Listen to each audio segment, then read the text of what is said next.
Hello प्यारे बच्चों, कैसे हैं आप सभी। आई होप आप सभी बहुत अच्छे होंगे। और बच्चों, इस वीडियो में हम समझेंगे क्लास 8 की वर्कशीट नंबर 35 जो कि 30 नवंबर 2021 की वर्कशीट है और आज का सब्जेक्ट है साइंस। और आज जो हम टॉपिक समझने वाले हैं वो है रिप्रोडक्शन इन एनिमल्स। तो चलिए इस वर्कशीट को स्टार्ट करते हैं। और सबसे पहले हमें समझना ये है कि रिप्रोडक्शन किसे कहते हैं। तो आप इसका आंसर लिखेंगे, reproduction is a biological process in which a new organism is produced. तो रिप्रोडक्शन एक बायोलॉजिकल प्रोसेस है जिसमें कि हमेशा एक न्यू ऑर्गेनिज्म प्रोड्यूस होता है। और लाइफ को कंटिन्यू करने के लिए, अर्थ पे लाइफ को बनाए रखने के लिए रिप्रोडक्शन बहुत ज़्यादा ज़रूरी है। और ये 2 टाइप्स के होते हैं। फर्स्ट है सेक्सुअल रिप्रोडक्शन एंड सेकेंड है असेक्सुअल रिप्रोडक्शन। चलो अब हम देख लेते हैं कि ये दोनों ही तरह के रिप्रोडक्शन क्या होते हैं और इनमें क्या डिफरेंस है।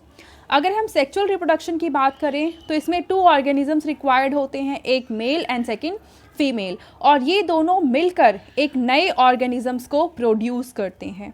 जबकि असेक्सुअल रिप्रोडक्शन में सिर्फ एक ऑर्गेनिज्म की रिक्वायरमेंट होती है और उसी से न्यू ऑर्गेनिजम्स फॉर्म होते हैं। ठीक है, अब जैसे हम पिछली वर्कशीट्स में डिस्कस कर चुके हैं कि फ्लावर्स में मेल एंड फीमेल पार्ट्स होते हैं, सेम ऐसे ही एनिमल्स में भी मेल एंड फीमेल होते हैं।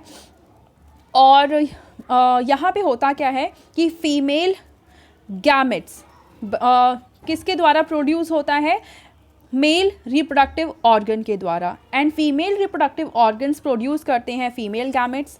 एंड जब मेल गैमेट जिसका नाम स्पर्म है एंड फीमेल गैमेट जिसका नाम ओवम है या एग भी कहते हैं, ठीक है, तो स्पर्म एंड ओवम जब आपस में फ्यूज़ होते हैं, मिलते हैं, तब इनसे बनता है जायगोट।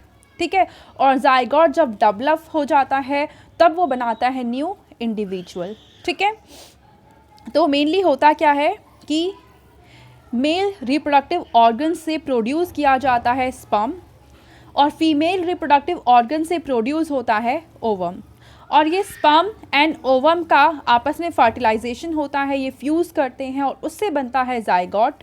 जायगोट से मतलब डेवलप होने के बाद बनाते हैं ये न्यू इंडिविजुअल। ठीक है, तो ये हमने पूरा प्रोसेस समझा कि किस तरीके से रिप्रोडक्शन होता है।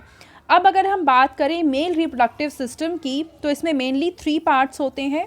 क्या क्या है? फर्स्ट है अ पेयर ऑफ टेस्टिस जो कि हमें यहाँ दिखा रखा है।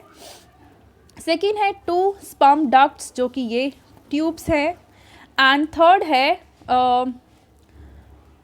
थर्ड हमें दिखा रखा है यहाँ पे पेनिस, ठीक है, जो कि यहाँ पे है। ठीक है, तो ये तीनों ही रिक्वायर्ड होते हैं और ये तीनों मिलाकर फॉर्म करते हैं मेल रिप्रोडक्टिव सिस्टम। अब इसमें देखो जो टेस्टिस है इनका काम होता है कि मेल गैमेट्स यानी कि स्पर्म को प्रोड्यूस करना, एंड सेकेंड मेल हार्मोन जो कि है जिसका नाम है टेस्टोस्टेरोन, इसको भी प्रोड्यूस टेस्टिस के द्वारा ही किया जाता है। ठीक है, अब इस टेस्टिस में जो स्पर्म प्रोड्यूस होते हैं वो फाइनली कहाँ पहुँचते हैं, वो पहुँचते हैं यूट्रस में, एंड यूट्रस के बाद ये जाते हैं फेलोपियन ट्यूब में और वहाँ पे फर्टिलाइज करते हैं ओवम के साथ और फाइनली जायगोट बनाते हैं। ठीक है, और अगर हम स्पर्म की शेप की बात करें तो वो कुछ ऐसा दिखता है।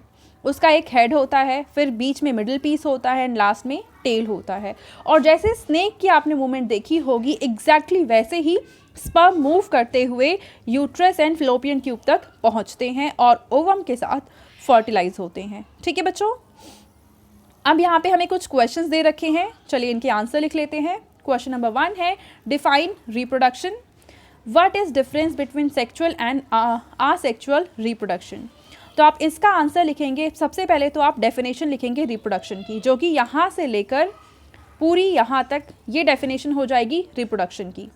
फिर आप क्या करेंगे, सेक्सुअल रिप्रोडक्शन की डेफिनेशन लिखेंगे, ये पूरी यहाँ से लेकर यहाँ तक, और उसके बाद असेक्सुअल रिप्रोडक्शन की डेफिनेशन यहाँ से यहाँ तक लिखेंगे।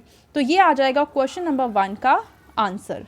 ठीक है, अब हम देखते हैं क्वेश्चन नंबर 2 जिसमें हमें कहा है define sexual reproduction. Does it occur only in plants. तो यहाँ पे पूछा है, सबसे पहले तो सेक्सुअल रिप्रोडक्शन की डेफिनेशन हमें बतानी है। तो ऊपर हमने देखा ही है अभी यहाँ से लेकर यहाँ तक डेफिनेशन हो जाएगी सेक्सुअल रिप्रोडक्शन की।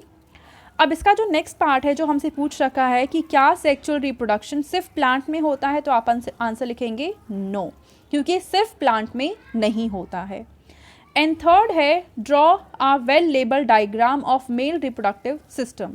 तो ये है मेल रिप्रोडक्टिव सिस्टम, आप इसका डायग्राम बनाएंगे, ठीक है। और इसमें जो नाम लिखे हुए हैं वो नाम भी आप लिखेंगे। क्वेश्चन नंबर 4 है what do we call a male gamete. Male gamete को हम क्या कहते हैं, तो आप इसका नाम लिखेंगे स्पर्म, क्योंकि मेल गैमेट का नाम है स्पर्म।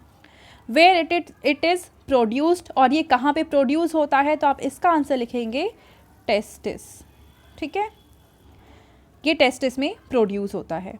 क्वेश्चन नंबर 5 है राइट ट्रू और फॉल्स। तो फर्स्ट पार्ट में हमें कह रखा है sperm is not a single cell structure. ये जो स्पर्म है वो सिंगल सेल स्ट्रक्चर होती है। अब क्योंकि यहाँ पे नॉट लगाया हुआ है, इसका मतलब ये फॉल्स है, ठीक है। सेकेंड पार्ट है testis produce sperms and testosterone hormone. तो ये जो टेस्टिस हैं ये स्पर्म्स भी प्रोड्यूस करते हैं और हार्मोन भी प्रोड्यूस करते हैं, तो ये ट्रू है, ठीक है बच्चों। तो ये थी आज की हमारी साइंस की वर्कशीट एंड आई होप आप सभी को ये वर्कशीट बहुत अच्छे से समझ में आई होगी। एंड अगर आपको वीडियो पसंद आई है तो उसको ज़रूर लाइक करें, अपने फ्रेंड्स के साथ भी शेयर करें और इस चैनल को सब्सक्राइब करें। Thank you.